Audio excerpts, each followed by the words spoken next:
Well, good morning, everyone, and thanks for joining us. As we return to the legislature, our government is focused on delivering the clear mandate that Albertans gave us in 2023 to stand up for this province, protect our freedoms, and chart our own path forward. The Constitution is clear. Provinces have authority over matters within their jurisdiction, and that authority cannot be signed away by Ottawa. That's why we are taking the next step to defend Alberta's constitutional rights through Bill 1, the International Agreements Act. Previous legislation protected provincial jurisdiction in matters related to trade and investment. The new Act strengthens that protection to cover all areas of provincial jurisdiction. Ottawa can sign international agreements with other countries. That's their right. But this legislation, it makes it clear that those agreements will only become enforceable in Alberta if implemented under provincial legislation. Now, this is not a new or a radical concept. Quebec has had a similar framework requiring provincial consent already in effect. Since the federal election, I've met with Prime Minister Mark Carney several times. I've told him the same thing every time, that Confederation works best when Ottawa respects the Constitution and provincial authority. And we have made our position clear. Work with us, and we'll get things done. Overstep, and Alberta will stand its ground. Our economy has suffered tremendous damage. This country has lost out on tens of billions of dollars in investment and countless opportunities for growth. Alberta won't pay that price again. We have no obligation to accept policies or agreements that hold our people back. We'll protect our people, we'll protect our industries, and we'll make sure that decisions that affect Albertans are made by Albertans. Thank you, and I'd now be happy to take questions. Perfect, thank you. Just a reminder before starting this Q&A that this press conference is under embargo. For the QA portion, any QA on Bill 1 is under embargo until that bill is tabled later today. And then for any questions related to the throne speech, that will be under embargo until the speech commences in the House today as well. We'll start off with questions here in the room before going to the phones. One question, one follow-up as always, and to state your name and outlet before asking your question. We'll start off with Emmanuel, then we'll go to Michelle. Emmanuel Prestovet, Radio-Canada. When will your government table Bill 2, the Back to School Act? Monday. In this bill you're announcing today, you're kind of copying part of one Quebec law, but Quebec's approach to international relations goes way further than that. They have their own kind of mini embassies that are separate from Canada's. They have negotiated their own international treaties on the world stage. They have a seat at the UNESCO table. Is any of that in the works to develop a real Alberta foreign policy? Yes, I mean, I'm very inspired by some of the things that Quebec has done. We have chosen to co-locate with Canadian embassies. That just is a model that works for us. We'll be opening up a couple of additional embassies or offices within those embassies in the next number of weeks. And our Provincial Priorities Act was also modeled after a Quebec approach, so that the federal government can't do a workaround and work on and contract directly with cities. That also came from a framework that's in Quebec. So we'll be watching to see what Quebec does and see if there are things that make sense in our context. But what we have observed, and I have had a chance to talk to the International Relations Minister, what we have observed is that when we're going out and doing trade negotiations, the best entity to be able to talk about the endowments and opportunities in a particular province is that province's premier. And so Quebec has realized that, I have realized that, and we're going to continue doing that. And they have an international relations ministry. Is that in the plan? We do have an international relations ministry. It's in your office. Yep, we just changed the name. It was Intergovernmental Affairs. Now it's Intergovernmental and International Affairs. We just changed that in the last round of changes for cabinet. Thanks, Manuel. We'll go to Michelle, and can I see a quick show of hands again as well? Then we'll go into the blue. Michelle Belfontaine, CBC. Premier, I wanted to ask you about something in the throne speech, talking about your plan for diagnostic and medical tests, and it sounds like people will be able to pay privately if they choose, right? Critics are saying that this could take away resources from the public healthcare system, and not just in terms of the facilities, but there's only so many people to do the work, like technologists, radiologists, that kind of thing. So how would you respond to that criticism? Well, I guess that's not quite what the problem is. I mean, the problem isn't a lack of technicians. The problem is that we only pay for a certain number of procedures. The AHS, when they were managing all of this, they rationed care. And as a result, we know that we've got unused capacity. So we want to be able to use the full capacity and also have people be able to take preventative and diagnostic tests. There's a whole range of preventative and diagnostic testing that is developing. And we want to make sure that nobody is restricted in using that. But more important, if somebody finds something, we want to reimburse them and get them into treatment. That is the goal here. Right now, that doesn't take place. There are lots of people who do pay privately for an MRI or CT scan, and if something is found, then they do end up going on to treatment, but they don't get reimbursed. What we've discovered is that the earlier you can diagnose any form of problem, the easier the treatment and the faster the recovery. We think it'll save the health system in the long run to have more people deciding to do this kind of preventative testing. I guess people are saying this is in effect queue jumping, because people who can afford to pay, can get a test faster, and if it shows a critical illness, then it gets reimbursed. And this could all happen before somebody who can't afford to pay is on a wait list somewhere. So how does that align with, the principles of a universal healthcare system? Well, as I say, we already do this now on a limited number of tests with CT scans and MRIs. There are a number of clinics that take both public and private patients. But right now, the doctor is the gatekeeper. The doctor's the one who determines whether or not a test should be performed. We want to move to a model where a patient can go directly and get those tests and then be able to get them reimbursed if there's a problem. So this happens in other jurisdictions. South Korea happens in Japan, happens in multiple European jurisdictions. We just need to modernize our approach. The Canada Health Act says that it's the essential care that has to be covered, and that is hospital services and doctor services. So in our reading of the Canada Health Act, preventative healthcare diagnostics is something that we can either pay for as a government or allow people to pay for with themselves or through private insurance. We'll go to a question here in the blue, and then we're going to take a few from the phones. Luna Marche, Radio Canada. So my question is, could the government enact Bill 2 after the first readings?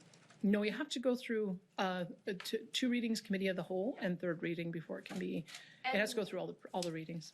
Okay, and introducing Bill 2 means that you are putting a term to any discussion or conversation with teachers. There is still time for the teachers to tell us that they want to ask the members to return to schooling and to see if we can negotiate. That's what we tried to do on Friday of last week.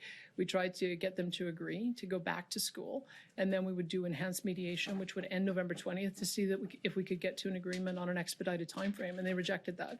And so the precondition has to be getting kids back to school. And so far, they have been unwilling to do that. It's not to say that they won't have an agreement with us in the next 72 hours, but we feel that it's not going to move in that direction. They came back with an offer that moves us even further apart rather than closer together. So we would like to see a realistic approach that allows us to address the issues of classroom complexity, but we've got to get kids back in the classroom. Thank you. We're going to take a few questions from the phones now. Operator, could you put through our first caller, please? Yes, the first one is from Rick Bell from Post Media. Your line is now open. Good morning. What do you say to those people who, Premier? What do you say to those people who feel that somehow there will be critics of Bill 2 that will say that that's not the way the government should go? What do you say? What do you say to those people? Well, I would say that we believe in the collective bargaining process, and we're a bit mystified as to why the ATA put forward to their members two negotiated settlements that did not get approved. There's clearly some kind of disconnect that happened between the ATA and their membership. We were dismayed that it came to this point. You don't normally see strikes take place when there's a 12 to 17% wage increase on the table. You don't normally see strikes take place when the workers in question will be making over $100,000 a year after 7 years. So it is a bit, it's very concerning to us that the ATA was not able to put forward something that would get the support of their members.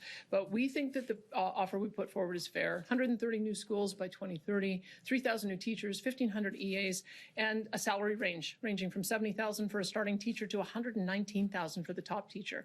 Those all seem to be pretty fair to us. And so we hope that there'll be an opportunity to have a breakthrough. But barring that, we got to get the kids back to class. And my follow-up is there's just been a release put out by the New Democrats led by Naheed Nenshi, who is saying this is the biggest, quote, this is the biggest abuse of democratic rights in Alberta's history. Not only forcing the teachers, sending the kids back to class, but also doing it in a quick manner.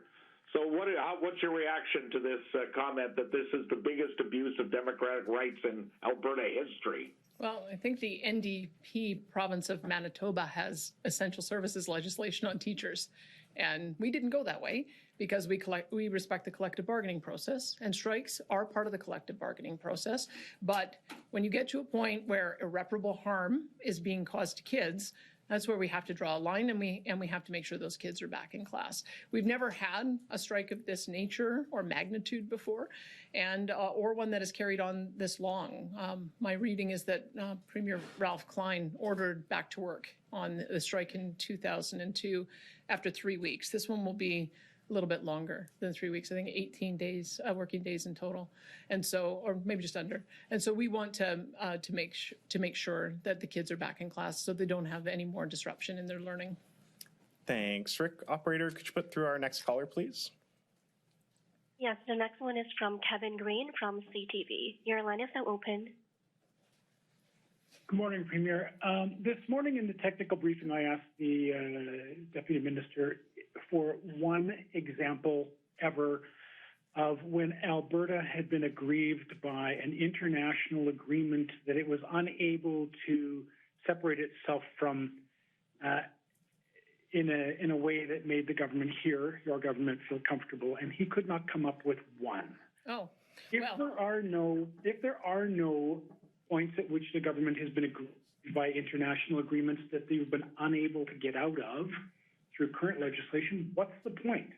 Well, I would say there's 250,000 international agreements that have been registered with the UN.